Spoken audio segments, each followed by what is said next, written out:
Hi friends, welcome to our channel. இன்றைக்கி நாம் பார்க்க போகிறது வீட்டிலேயே எப்படி ஈஸியாக ஒரு ஸ்ப்ரெட் பண்ணலாம் அப்படிங்கிறது தான். வாங்க வீடியோக்குள்ளே போகலாம்.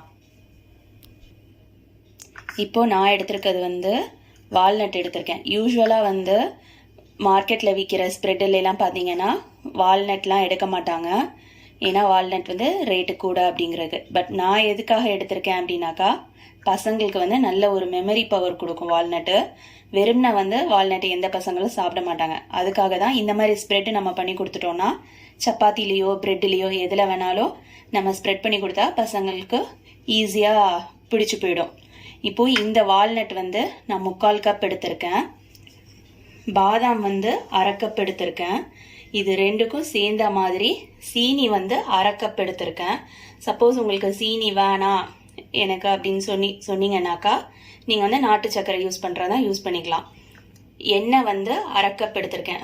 இது எல்லாத்தையும் நம்ம பவுட்ரு பண்ணிவிட்டு ஆட் பண்ணிட்டு, சப்போஸ் எண்ணெய் பத்தலைனா கூட கொஞ்சம் ஆட் பண்ணிக்கலாம். இது kho kho powder. Kho kho powder 3 table spoon எடுத்திருக்கேன். இதால் எடுத்திருக்கேன். இதான் 3 டேபிள் ஸ்பூனில் 1 டேபிள் ஸ்பூனு, இதால் 3 டேபிள் ஸ்பூன் எடுத்திருக்கேன். இப்போது கடாயை வச்சுட்டு அடுப்பில் நம்ம இந்த வால்நட்டை லைட்டாக வறுத்துக்கலாம்.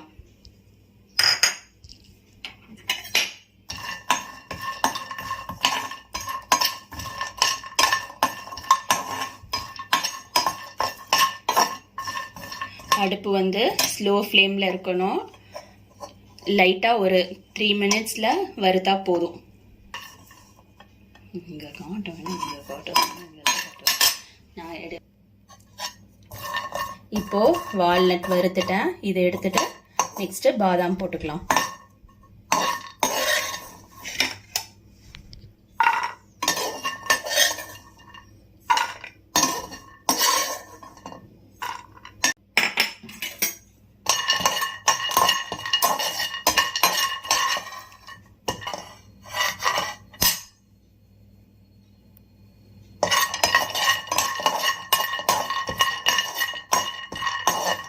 பாதாம் ஒரு 3 மினிட்ஸ் வறுத்துட்டா போதும். அதுக்கு மேலே வறுக்கணும். சப்போஸ் உங்கள்கிட்ட பாதாம் இல்லை வால்நட் இல்லை அப்படின்னாக்கா நீங்கள் அதுக்கு பதிலாக வேறு என்ன நட்ஸ் உங்கள்கிட்ட இருக்கோ அதை கூட வச்சு ஸ்ப்ரெட் பண்ணிக்கலாம்.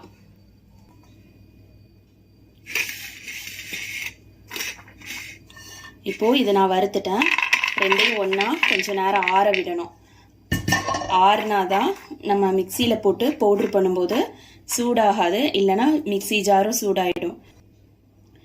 இப்போது இது சரியாக நம்ம வறுத்துருக்கோமா இல்லையா அப்படிங்கிறத தெரிஞ்சுக்கிறதுக்கு இதை உடைச்சோம்னா இது நல்ல ஈஸியாக அப்படி உடைய வரும். இங்கே பார்த்தீங்கன்னா வறுத்ததுக்கான அடையாளமாக இருக்கும். அடுப்பு நம்ம ஸ்லோவில் வச்சு வறுத்தாதான் கரெக்ட், அந்த கலர் மாறாது, இல்லை கலர் மாறிடும். இப்போது இதை ஆற வச்சுருந்தோம் இல்லையா, இதை ஒரு மிக்சி ஜாரில் போட்டு பவுட்ரு பண்ணிக்கிறேன். பவுட்ரு பண்ணிவிட்டு உங்களுக்கு காட்டுறேன்.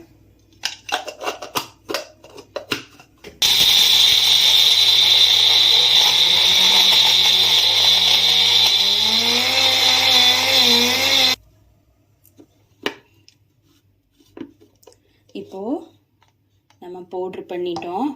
பவுட்ரு பண்ணோம்னா இந்த மாதிரி தான் இருக்கும். இதை லைட்டாக ஒரு ஸ்பூன் வச்சு எடுத்து விடணும்.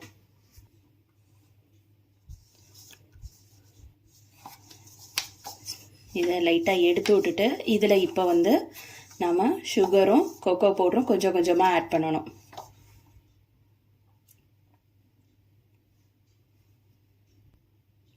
இப்போது கொக்கோ பவுடரு கொஞ்சம் கொஞ்சமாக ஆட் பண்ணிக்கிறேன். ஆட் பண்ணிவிட்டு ஃபஸ்ட்டு ஸ்பூனாலேயே மிக்ஸ் பண்ணி விட்டுட்டு அப்புறமா மிக்சியில் போட்டு ஒரு ஓட்டு ஓட்டணும்.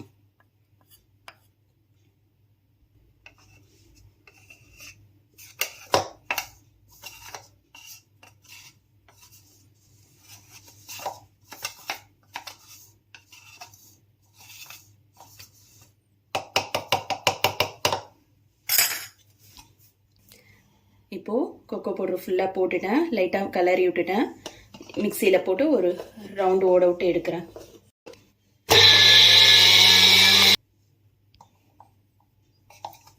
இப்போது கொக்கோ பவுடர் ஆட் பண்ணதுக்கப்புறமா இந்த மாதிரி தான் இருக்கும். இதில் நம்ம கொஞ்சம் கொஞ்சமாக சீனி ஆட் பண்ணிடலாம். சீனி ஆட் பண்ணிவிட்டு நான் மிக்சியில் போட்டு ஒரு ரவுண்டு ஓட விட்டுட்டு உங்களுக்கு காட்டுறேன்.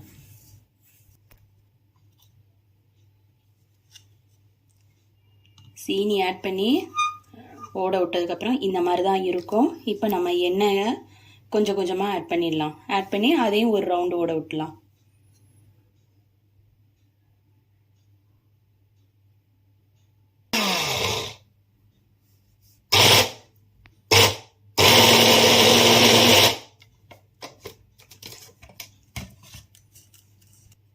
இப்போ பார்த்தீங்கன்னா நாம் எடுத்த அந்த அரை கப் எண்ணெய் வந்து இதுக்கு கரெக்டாக இருந்தது. நான் எக்ஸ்ட்ராலாம் போடல. இப்போது இந்த அளவுக்கு கன்சிஸ்டன்சியில் இருக்கும். இதை நாம் வந்து வெளியிலேயே ஸ்டோர் பண்ணி வச்சிடலாம். கைப்படாமல் இருக்கணும். ஆனால்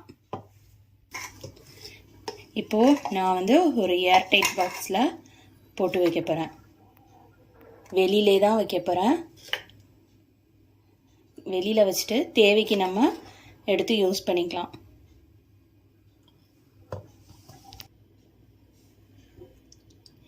இப்போது நாம் போட்ட அந்த 3/4 கப் வால்நட்டுக்கும் அரை கப் பாதாமுக்கும் இந்த அளவுக்கு கிடச்சிருக்குது பாருங்கள். இது வந்து வெளியிலே வச்சிருக்கலாம், கெட்டெல்லாம் போகாது. கை போடாமல் இருந்ததுன்னா கெட்டு போகாது. இதுதான் அந்த ஃப்ளோ. சப்போஸ் நீங்கள் ஃப்ரிட்ஜில் வைக்கணும் அப்படின்னு நினச்சிங்கன்னா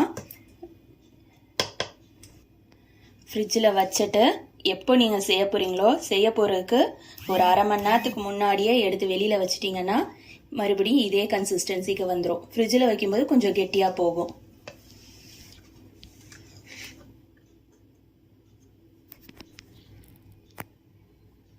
இப்போது நாம் செஞ்சு வச்சுருக்க இந்த ஸ்ப்ரெட்டை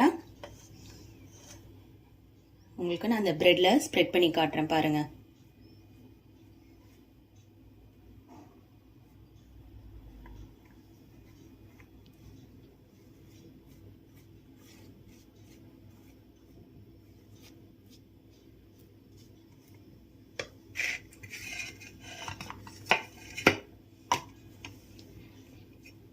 இது மேலே சப்போஸ் நீங்கள் வால்நட்டுக்கு பதிலாக வேறு எந்த நட்ஸ் வேணாலும் மாற்றிக்கலாம். முந்திரிலாம் போடாதீங்க. வால்நட் எதுக்காக நான் ஆட் பண்ணியிருக்கேன்னா, நார்மலாக பசங்க வந்து வால்நட் வந்து வெறும்னா சாப்பிட விரும்ப மாட்டாங்க. அதே இந்த மாதிரி செஞ்சு கொடுத்தீங்கன்னா எவ்வளோ வேணாலும் சாப்பிடுவாங்க. அவங்க மூளைக்கும் நல்லது. இதே மாதிரி நீங்களும் உங்கள் வீட்டில் செஞ்சு உங்கள் பசங்களையும் அசத்துங்க. தேங்க்ஸ் ஃபார் வாட்சிங்.